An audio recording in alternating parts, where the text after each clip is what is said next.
صبح 8:50 روشنی۔ گھر کے خاموش کمرے میں ایک بڑے صوفے پر حیدر مزے سے لیٹا ایک دلچسپ ناول پڑھ رہا تھا۔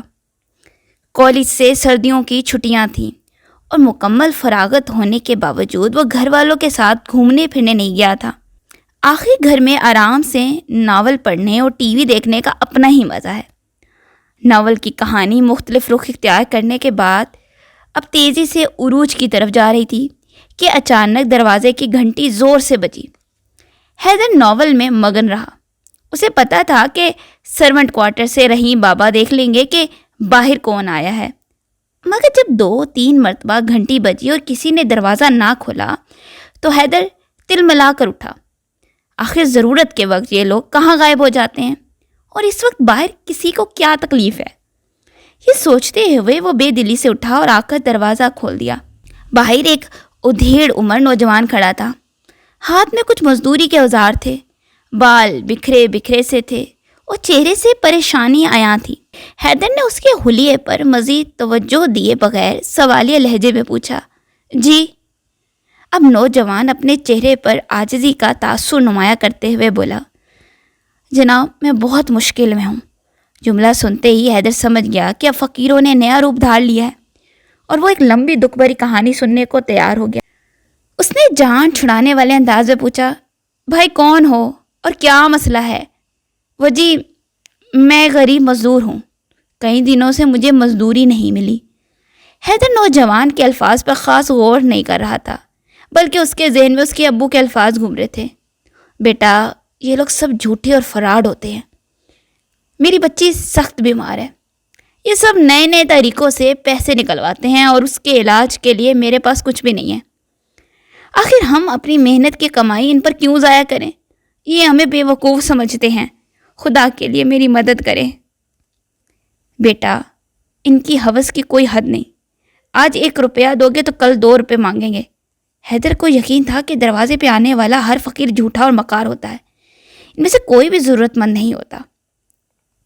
پہلے تو وہ کچھ کہے بغیر دروازہ بند کرنے لگا، لیکن پھر اسے ایک عجیب خیال آیا، کیوں نہ آج ابو کی بات کو آزمایا جائے، اور اس نے جلدی سے پوچھا، کتنے پیسے دوں؟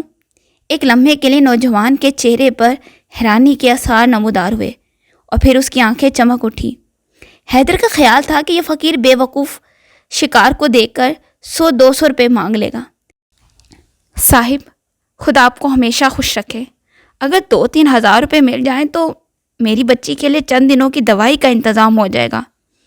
جواب سن کر حیدر آپے سے باہر ہو گیا۔ ابو واقعی ٹھیک کہتے ہیں، ان لوگوں کی ہوس کی کوئی حد نہیں۔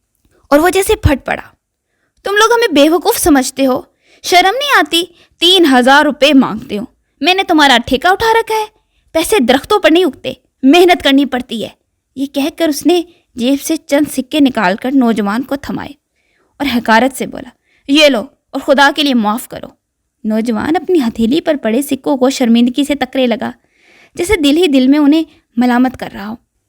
ادھر حیدر اپنے آپ سے خوش تھا کہ آج اس نے ان لوگوں کا اصلی روپ دیکھ لیا ہے۔ اس نے دروازہ بند کیا اور واپس کمرے میں آ کر ناول پڑھنے لگا۔ کہانی ایک مرتبہ پھر دلچسپ موڑ پر تھی کہ دروازے کی گھنٹی دوبارہ بجی۔ اب کوئی پہلے جیسا جاہل ہو تو اس کی خیر نہیں۔ حیدر ناول ہاتھ میں لیے دروازے پر پہنچا اور باہر اپنے دوست احمد کو کھڑے پایا۔ کہاں ہوتے ہو یار، چھٹیاں شروع ہونے کے بعد نظر ہی نہیں آئے۔ احمد مسکرایا اور بولا، بھائی اب تو آ گیا ہوں نا، یہ بتاؤ کہ آج شام آ رہے ہو یا نہیں؟ کہاں؟ حیدر نے حیرانی سے پوچھا۔ یار کس دنیا میں رہتے ہو؟ آج رات کالج میں میوزیکل شو ہے اور تمہارا فیوریٹ بینڈ جیون راگ بھی آ رہا ہے۔ یار تم نے پہلے کیوں نہیں بتایا؟ ضرور چلیں گے۔ ٹکٹ کتنے کا ہے؟ کالج کے اسٹوڈنٹس کے لیے بہت ہی کم رکھا ہے، تمہیں یقین نہیں آئے گا، صرف 3,000 روپے۔ صرف 3,000؟ کالج والے چھا گئے۔ شام 5:15 افق پر ڈوبتے سورج کی سرخی۔ احمد اور کچھ دوست جیپ میں آئے اور حیدر کو اپنے ساتھ لے کر کالج کی طرف روانہ ہوئے۔ حیدر دوستوں کے ساتھ خوب گپ شپ لگاتا رہا۔ مین روڈ پر چڑھنے سے پہلے جیپ کچی آبادی سے گزری۔ اس آبادی کی بھی ایک عجیب کہانی تھی۔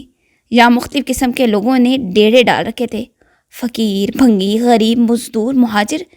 کچھ نے جھونپڑیاں بنا رکھی تھی اور کچھ نے گارے سے مکان نما مسکن تعمیر کر لیے تھے۔